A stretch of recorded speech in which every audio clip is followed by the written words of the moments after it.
All right. Good morning, everyone. My name is John Glover. I'm the Ops Section Chief committed to the field on the Grizzly Creek incident. And I'm here to give you your operational update for August 29th, 2020.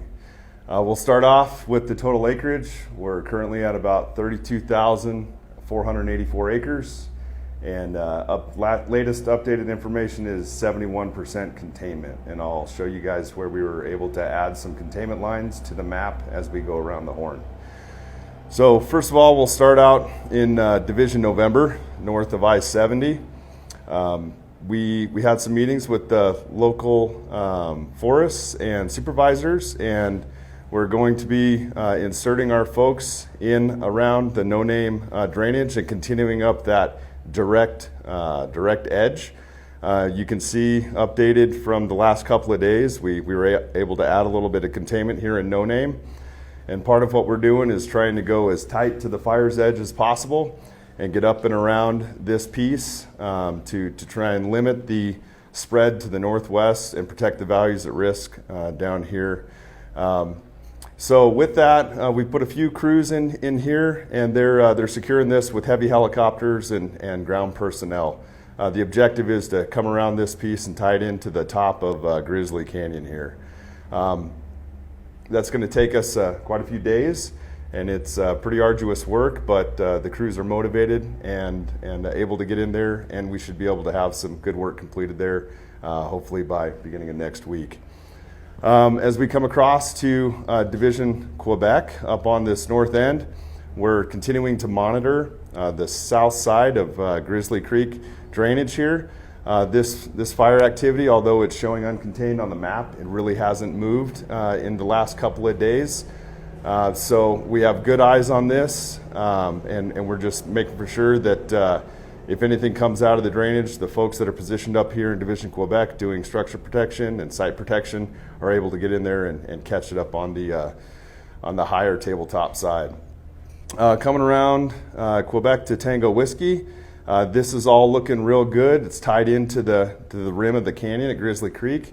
They're continuing to mop up and patrol and find any areas of heat that are near the control line and continue to suppress those. Coming into Tango Whiskey here, folks are continuing mop up and patrol. Things are looking real good there. Haven't had a lot of movement at all, and they're bringing in equipment with suppression repair group, and they're starting to rehabilitate the lines that were previously made by the firefighters that were here before us. So taking care of water barring and brushing out those dozer lines. South of I-70 in X-ray, this burnout was completed a few days ago. Crews have been working extremely hard to secure this edge. They've had good success. This is new containment that's been added to the map yesterday. So all of Division X-ray is showing containment now, which has been real good. And we're continuing to patrol that edge and just make sure that any areas of concern or that have potential to push on the line are extinguished. Over here in the rest of Branch 2 in Division Zulu, folks are working that edge in here, and like we've said in the community meetings the last couple of days, is we're gonna see red on the map here for a while, but it's not because of a lack of effort. It's just a very mosaic and dirty edge in there, lots of spots. And our crews are going in there and finding the areas of highest potential and extinguishing those and continuing to patrol those and ensuring our secondary contingency lines are in good shape. So lots of effort going into here, studying that with infrared imagery and stuff. And you can see some of that heat showing in here, but we have a good opportunity up here on the bench that if the fire comes out of there, we can catch it fairly easily. We have high confidence level in that, and we're maintaining a high level of staffing in this area as well. Moving over into Division Alpha, things are looking good. As you can see, the containment along this southwestern edge. Folks are still working areas of heat. You can see a little bit of IR here. That's inside the containment line, but that's an area of potential that we see. So we're going in a little deeper and extinguishing that piece. Folks will be in there for definitely the next couple of days, taking care of that.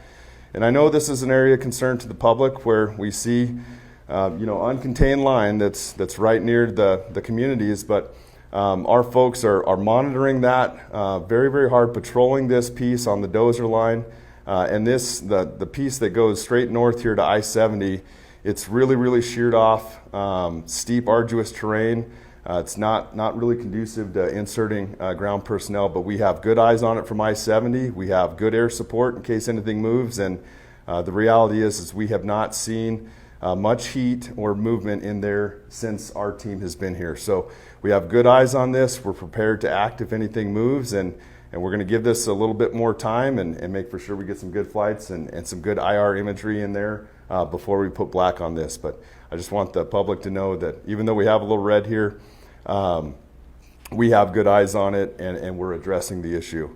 Additionally, we have our structure group and IA group that is moving through the entire area and still continuing to patrol and orient and assist the local forests if there's any new starts. So we're ready to act if needed there. And other than that, I'd just like to say a big thank you to the communities here. They've been super supportive. We appreciate the signage. The firefighters on the ground have had a warm welcome, especially the folks from Alaska that are new here. And we just really appreciate your gratitude and look forward to serving you guys as best we can. Thank you very much.